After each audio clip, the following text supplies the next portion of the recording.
मंडळ मोहाडी शाखा चंद्रपूरच्या वतीने आजचे 9वे हवन माझ्या निवासस्थानी ठीक 11 वाजता सुरू झाले आणि 12ला संपन्न झाले. त्याच निमित्ताने चर्चा बैठकीला सुरुवात झाली आहे.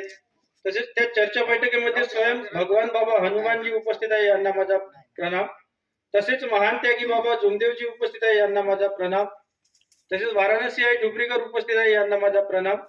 तसेच चर्चा बैठकीचे अध्यक्ष प्रमुख पाहुणे सर्व सेवक सेविका बालसेवक बालसेविका उपस्थित आहे, यांना माझा नमस्कार.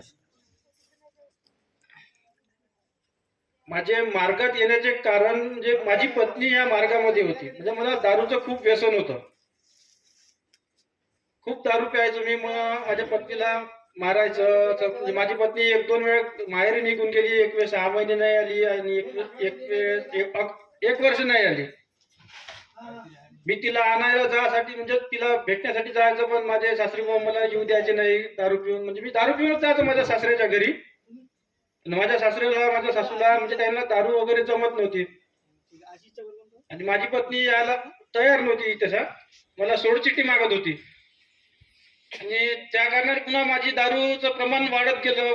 वाईट व्यसन वाढत गेले. ते नसल्यामुळे दारू खूप वाईट व्यसनाच्या मार्गाने लागलो होतो. काही दिवसांनी मला मटका समजत नव्हता. 1-2 वेळ मटका लावला तेव्हा थोडासा मटक्याचा शौक लागला होता मला. जुव्याचा शौक होता, पण ते जुवा तेवढा खेळू नाही मी जुवा वगैरे.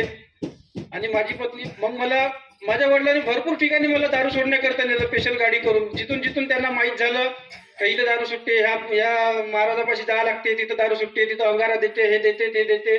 भरपूर ठिकाणी मला 4-5 ठिकाणी खूप दूर ठिकाणी नेलं. मला अकोल्याला केरकर हॉस्पिटलमध्ये व्यसनमुक्ती केंद्रामध्ये पण मला 30,000 रुपये महिन्यानी मला तिथे 1 महिना ऍडमिट केलं माझ्या चुलत काकांनी आणि माझ्या वडिलांनी. 1 महिना तिथे राहिलो आणि मग त्यांनी मला घ्यायला आल्यावर पुन्हा माझी दारू एखादी महिना मी पिलो नाही आणि मित्राच्या संगतीमध्ये पुन्हा सोबत जाऊन मग मी पुन्हा दारू चालू झाली माझीवाली. पुन्हा बऱ्याच ठिकाणी मला दारू सोडायला नेलं. आणि दुसरी वेळ मला नागपूरपाशी हिंगणा म्हणून गाव आहे, तिथे मला व्यसनमुक्ती केंद्रात तिथे मला टाकलं. मला 12,000 रुपये महिन्यात 3 महिने मला तिथे ठेवलं. तेच लोक मला आले होते, बांधून वगैरे नेलं. मला कवड वगैरे लावून होते, पण ते कसे घरात बसले 5-6 जण पोलिसांचा दंडा घेऊन मला म्हणे चल पोलीस स्टेशनला. म्हणे मी म्हटलं आता मी कोणचं कांड केलं? मी काहीच नाही केलं. ते मागचं कांड असून म्हटलं आपलं झगड्याचं वगैरे. मी या प्रकरणामध्ये राहिलो आणि मला दोरानं बांधून नागपूरला नेऊन टाकलं हिंगण्यामध्ये. तिथे मी 3 महिने राहिलो आणि तिथून सुटलो. तर मग माझ्या पत्नीला पण माहित होतं का व्यसनमुक्ती केंद्रामध्ये टाकण्यात आलं. आणि मग मी 1-1.5 महिना 2 महिने दारू नाही पिलो. इथं आल्यावर माझी पत्नी पण आली मग माझ्यासोबत. इथं आल्यावर माझ्या पत्नीने मार्ग घेतला. तर ते एकटीच करत होती, मी नव्हतो या मार्गामध्ये. काही दिवस तिने एकटीच केला. आणि जे व्यसनमुक्तीतून माझे मित्र सुटले होते राळेगावचे सावरखेड्याचे, जे फेसबुकवरून आम्ही एकमेकांनी नंबर घेतले होते, त्यांनी मग आम्ही एक असं म्हणजे प्लॅन ठरवला की आपण पार्टी करू बा. मला माहित होतं माझी पत्नी मटण वगैरे जमत, पण मी मार्गात नाही या. तर ठीक आहे म्हटलं आपण दारू वगैरे नाही पिऊ. दारू नाही पेत म्हटलं मी. माझी पत्नी मार्गात आहे म्हटलं, दारू वगैरे माझ्या घरी जमत नाही. नाही दारू नाही प्यायची म्हणजे आपण फक्त मटण वगैरे बनवायचं आणि धाब्यावर जेवण करायचं. आम्ही मस्त 1-1.5 किलो मटण घेतलं, धाब्यावर बनवलं. आणि काय होते म्हणे मग आपण थोडी बियर घेतली. तर आम्ही 3 जणांनी 3 बियर बोलावल्या. माझ्या तोंडाला एकदा बियर लागली. मग मी ते आयबीच्या निपा 3-4 निपा बोलावल्या. जेवण झाल्यावर मग त्यांना त्याच्या घरी पोचून दिले. एका जणाला खेड्यामध्ये राहते. जेवण झाल्यावर म्हणजे मी उलट्या केल्या दारू प्यासाठी. जेवण झाल्यावर पण तिथे मोहाची डबकी होती, तिथे बाहेर जाऊन उलट्या केल्या. जेवण बाहेर काढून टाकलं पोटातलं आणि मोहाची दारू पिलं. त्या दिवसपासून पुन्हा माझी 1-2 दिवस दारू चालू झाली. त्यामध्ये म्हणजे मला होशच नव्हता. माझ्या मित्रांनी मला घरी आणून दिलं. माझी पत्नी संध्याकाळच्याने विनंती करत होती, विनंती प्रार्थना. माझ्या पत्नीला मी डायरेक्टच म्हटलं का तू विनंती प्रार्थना करायची नाही. उद्यापासून मला हे जोत दिसली नाही पाहिजे. हे जर जोत तू लावली उद्या संध्याकाळला तर हे तुझं पूर्ण लातानं फेकून देईल म्हणून तिला हे शब्द देऊन गेलो होतो. आणि तिथनं चुपचाप मध्ये मार्गदर्शकाला फोन केला. म्हणजे मला माहित नव्हतं, पण मी मार्गात आल्यावर माझ्या पत्नीने मला सांगितलं. मार्गदर्शक काकाजीला फोन केला. काकाजी असे म्हणत आहे का, शब्द देऊन गेले का तू जर विनंती प्रार्थना ते जोत लावून दिसली तर लातानं फेकल्याशिवाय राहणार नाही. तर काकाजीने तिला एकच शब्द म्हटलं, त्याला काय करायचं आहे त्याचं काम त्याला करू दे, तू फक्त जोत लावणं चालू ठेव तुझी. तेव्हा तिचे कार्य वगैरे काही दिले नव्हते, अशी जोत वगैरे लावत होती ते. त्याने जर फेकलं तर त्याची शिक्षा त्याला मिळेल, त्याला अनुभव घडेल, तुला काहीच नाही होणार, तू फक्त काहीच म्हणायचं नाही, फेकलं तरी काहीच म्हणायचं नाही, फक्त लावणं चालू ठेवायचं. तेवढ्याच म्हणत मी सकाळी निघून गेलो, संध्याकाळी फुल दारू पिऊन आलो. 7च्या दरम्यान ते माझी पत्नी विनंती प्रार्थना करत होती. इथून निघालो, मला चालताही नव्हतं येत.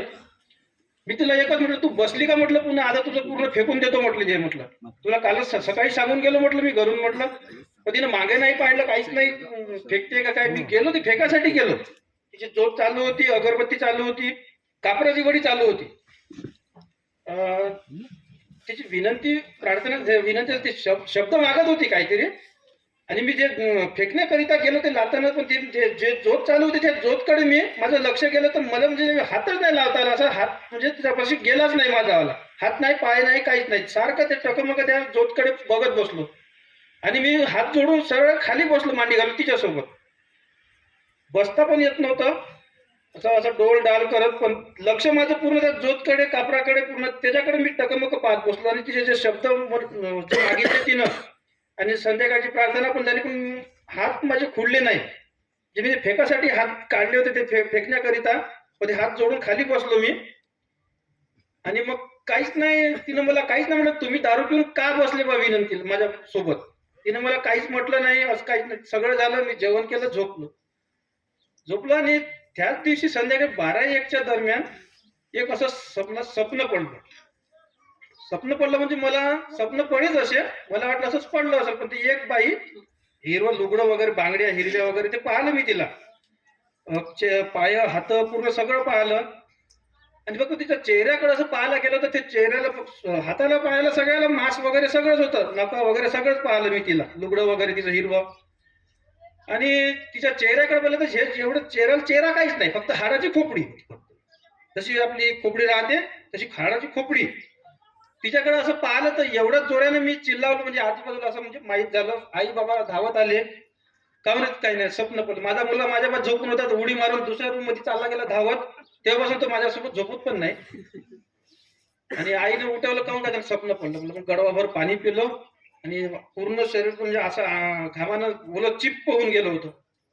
म्हणजे पुन्हा अर्धा तास तोच विचार करत राहिलो, झोपच नाही लागली. पुन्हा एखादी घंट्याने डोळा लागला, आणि डोळा लागला, स्वप्नामध्येच माझा डोळा असाच मी उघडून बघितला, स्वप्नातच.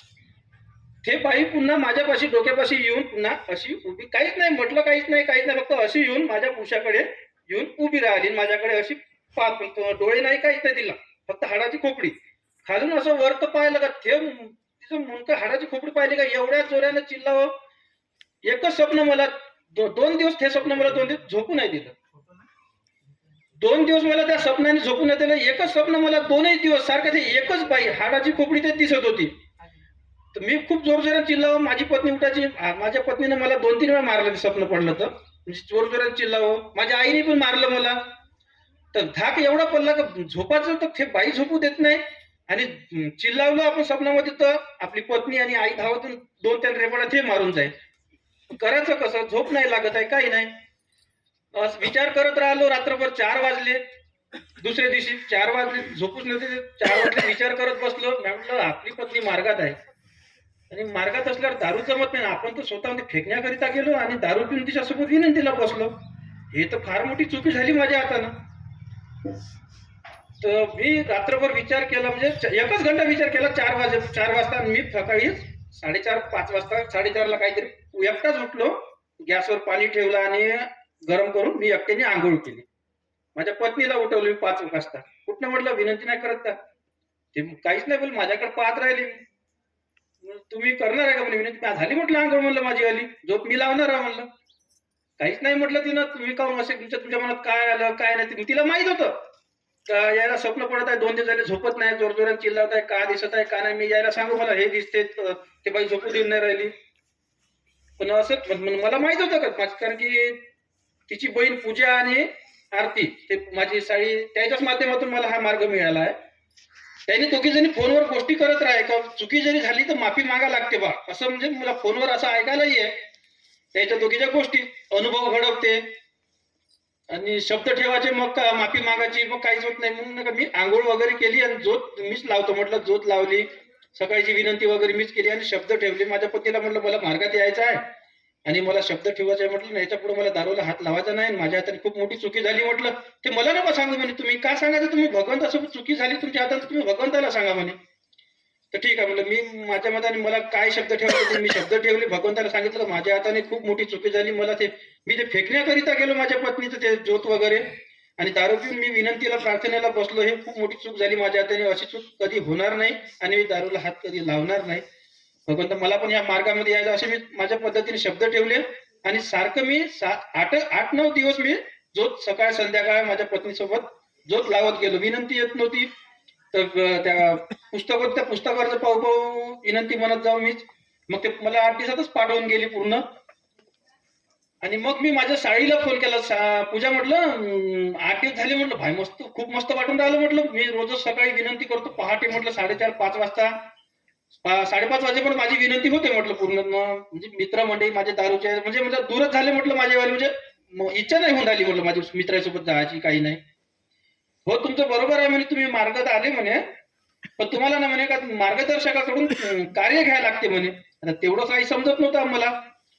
तर मला म्हटलं घर गाव माहित नाही, दानगाव गाव आहे म्हणे. म्हटलं तू स्वतः ये म्हटलं माझ्या साडभावाला की आणि माझ्या साडीला.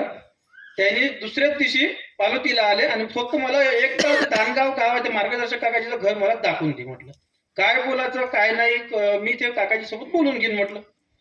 मला तिने काकाजीच्या घरी नेलं आणि काकाजीला मी स्पष्टपणे सांगितलं. मला काकाजीने काही प्रश्न विचारले आणि मग मी ते काकाजीपाशी न लपवता मला जे काही विचारलं, मला जे काही शौक होते, वाईट शौक, दारूचे शौक, मी ते काकाजीला एकटं सांगून दिले. काकाजीने तिथं विनंती वगैरे करून मला तीर्थ वगैरे दिलं आणि दुसऱ्या दिवस पासून मला त्यांनी 3 दिवसाचे कार्य दिले. 3 दिवसाचे मी कार्य घडवले आणि 4थ्या दिवशी मी साखरेचा प्रसाद घेऊन काकाजीला फोन केला. काकाजी म्हटलं माझी या 3 दिवसाच्या कार्याची समाप्ती झाली आणि साखरेचा प्रसाद ठेवला. तर काकाजीने मला विचारलं कार्य कसे केलं. काकाजी म्हटलं माझे कार्य एवढे मस्त गेले, मला असा विश्वास नव्हता वाटत तर मी 3 दिवसाचे कार्य घडवले. पण एवढा आनंद मला, पण माझ्यापेक्षा आनंद माझ्या आईला, माझ्या बाबाला, माझ्या भावाला झाला. कारण की दारूचं व्यसन आम्ही दोघंही भाऊ करत होतो. एकाच क्लासमध्ये घेणारे दोघं भाऊ. आमच्या दोघांमुळे खूप त्रास झाला माझ्या आई वडिलाला. असं वगैरे सण वगैरे राहिला तुमचं काही, मी दारू पिऊन यायचं ना तर माझे आई वडील दुसऱ्याच्या घरी लपून राहायचे, घरी राहण्याचे, घरी नव्हते राहत, स्वयंपाक करून ठेवून द्यायचे आणि मी आलो जेवण केलं झोपलो का ते जेवण करायचे. मी काय करू, जेवण माझं जेवण केलं तर मी सगळं फेकफाक करून ठेव आणि झोपून जा. माझे आई वडील उपाशी राहायचे, दुसऱ्याच्या घरी लपून राहायचे, मी झोपेपर्यंत. आता असं सण वगैरे आला कोणता दिवाळी, आम्ही म्हणजे माझे वडील आता जेवण नाही करत. मी कुठं बाहेर सुद्धा गेलो ना तर अमर यायचं आम्ही तर मग त्याच्यासोबत जेवण करतो. एवढा आनंद होते. मागं आम्ही असं सण वगैरे सोबत कुटुंब आम्ही जेवण केलं तर माझ्या डोळ्यातून असे म्हणजे अश्रू आले, पण मी दाखवले नाही घरच्यांना. पण हे दिवस म्हटलं मी पहिले आणले असते तर माझ्या आई मला माझ्या बाबांनी मला मारून टाकण्याचा पण प्रयत्न केला पिस्तोलनी. मागं त्यागाच्या कार्यामध्ये सांगितलं, भावनामध्ये माझ्या वडिलांनी अनुभव सांगितला, मारून टाकण्याचा पण प्रयत्न केला मला पिस्तॉलनी. पण त्यांनी विचार केला याला 2 मुलं आहे, समोर काय होईल बा. त्यांनी माझा पुन्हा विचार केला आणि मला हा मार्ग मिळाला आणि माझे आई वडील खुश आहे. माझा लहान भावाची पण दारू मी ज्या मार्गामध्ये आलो तेव्हापासून माझा लहान भाऊ प्यायला. भीती कशाची मला माझ्या पत्नीला, माझी पत्नी म्हणे माझा आपला दादा पवन भाऊ दारू पिते आणि आपल्या घरी पाठी लावून राहील, आपल्याच घरचा व्यक्ती दारू पिऊन. तर काकाजीला सांगितलं होतं तसं. काकाजीने सांगितलं तुम्ही फक्त भगवंताला शब्द ठेवा. तसे भगवंताला शब्द ठेवले का माझ्या भावामुळे आम्हाला त्रास झाला नाही पाहिजे. जशी माझी दारूवर नियंत्रण म्हणजे दारू सुटली, माझ्या लहान भावाची पण दारू सुटली पाहिजे, म्हणजे त्याच्या दारूमुळे आम्हाला त्रास झाला नाही. शब्द ठेवत गेलो. जेव्हापासून मी मार्ग घेतला तेव्हापासून माझ्या भावाने एक थेंब सुद्धा दारू घेतला नव्हता. पण मनामध्ये ते बिघडला होता, पुन्हा तो जागेवर आला. कारण की माझ्यामुळे तुम्हाला त्रास झाला नाही पाहिजे म्हणून. आणि तो एवढा मस्त राहते, पण माझ्यापेक्षा काळजी त्याला खूप. तो नांदायला राहते तिकडे. पण तिथून मी कोण्या गावाला वगैरे गेलो त्याला माहिती, तिथून मला फोन करते का दादा संध्याकाळ झाली ना 7-7:30 वाजता, तर तू घरी नाही पोहोचला तर तू विनंती प्रार्थना करायची. नाही बस 15 मिनिटात मी घरी पोहोचून राहिलो म्हटलं. एवढा माझा अनुभव. आणि एवढे बोलून मी माझे 2 शब्द संपवतो. आपण एकतेने जय करूया. भगवान बाबा हनुमान जी की जय. महान त्यागी बाबा जुमदेव जी की जय. परमात्मा एक. नमस्कार.